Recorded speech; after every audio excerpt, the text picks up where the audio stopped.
මිරිස් වශයෙන් හඳුන්වන කැප්සිකම් ගණයට අයත් විශේෂයන් ගත්තාම ලෝකයේ 25ක් විතර පමණ තියෙනවා. එනම් අපි සාමාන්‍යයෙන් කතා කරන මිරිස්, චයිනීස් නයි මිරිස්, ෆෘටිසන්ස් කියන්නේ කොච්චි, ඔක්කොම කැප්සිකම් ගණයේ තියෙන විශේෂ. මේ 25ක් අතුරින් ලෝකයේ විශේෂ 5ක් විතර තමයි බහුල වගා වෙන්නේ. ඒ විශේෂ 5නොත් 3ක් තමයි ලංකාවේ අපි මේ හඳුන්වන්නේ මිරිස්, නයි මිරිස්, කොච්චි කියලා. ග්‍රාමීය ජීවත් වන බොහෝ ජනතාව කටට සැරට කන්න කැමතියි. මම හිතන්නේ අපේ ලංකාව තුල නයි මිරිස් සහ කොච්චි මම හිතන්නේ තාමත් පුරාණයේ පටන්ම පාවිච්චි කරගත්තු භෝග වශයෙන් හඳුන්වන්න පුළුවන්. නමුත් මේ භෝග ස්වභාවික පරිසරයත් එක්ක බොහෝම සමීපව යාවෙමින් තමයි ඒවා හැදුනේ. ඒකට ප්‍රධාන හේතුව වශයෙන් තමයි ගොඩාක් වෙලාවට මේ නයි මිරිස් සහ කොච්චි කියන ඒවා කුරුල්ලෝ අනුභව කරනවා. අපි සමහරවිට බර්ඩ් චිලි කියලා හඳුන්වන කොච්චියම කුරුල්ලෝ කෙලින්ම කරලා පිටින් ගිල දමනවා මලිච්චයෙන්.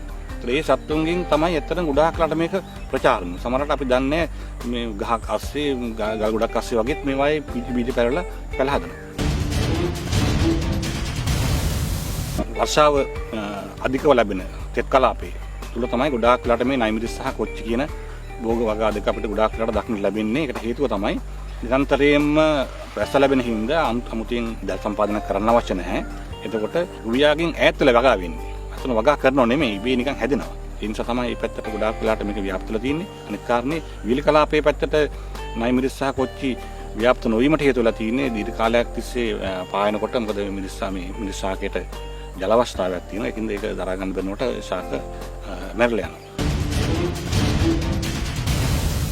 කැප්සිකම් කියන ගණයට අයත් වෙන ඒවා තියෙන සංයෝගයක් තමයි කැප්සයිසින් කියන සංයෝගය. ඖෂධීය වටිනාකමක් තියෙන සංයෝගයක්.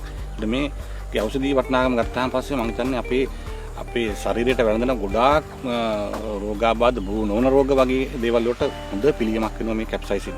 ලංකාවේ ගත්තාන් පස්සේ අපි මිරිස් අනුභව කරනවා අපේ ව්‍යංජනයක් රසවත් කරන්න කටරහට කැමරට විතර අතරම ගොඩාක් ලට මිරිස් පාවිච්චි කරන්නේ. නමුත් ලෝකේ මේවායේ තියෙන මේ සැරභාවය වෙනම නිස්සාරණය කරලා ඖෂධීය ද්‍රව්‍යයන් මේ මෙඩිසින්ස් කිව්වොත් ඒවා හදලා ඖෂධීය පෙති කරල් ආකාරයෙන් විඳපඩ ඉදිරිපත් කරනවා. ඒත් එක්කම වර්ණය උපයෝග කරගෙන ස්වභාවික වර්ණක නිෂ්පාදනය කිරීමටත් ඒසල තියෙන සංයෝග භාවිතා කරනවා.